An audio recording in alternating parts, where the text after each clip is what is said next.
Staré čínske príslovie hovorí, vieš ako uraziť pivo v 2 slovách? Nealko Radler.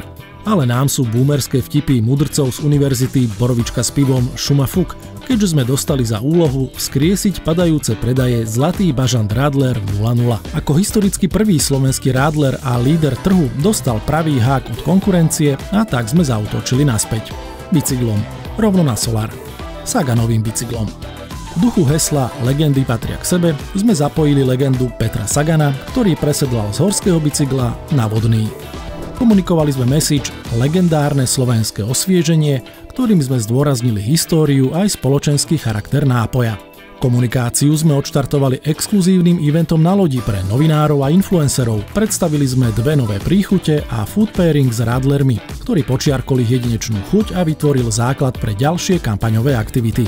Eventu sa zúčastnilo 15 médií a 8 influencerov, vďaka čomu vznikla séria spontánnych článkov a 25 Instastories s reachom vyše 200 000 ľudí.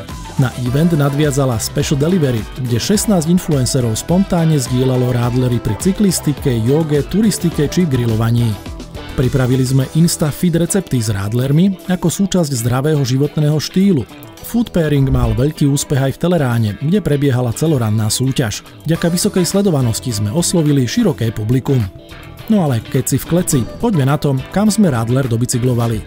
Predaj Radlerov dosiahol 4-ročný rekord a Zlatý bažant Radler 0:0 sa opäť stal lídrom kategórie.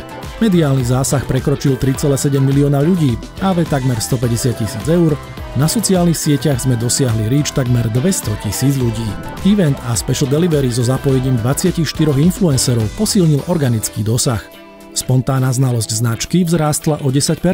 Zlatý bažant Radler 0:0 je späť silnejší než kedykoľvek predtým.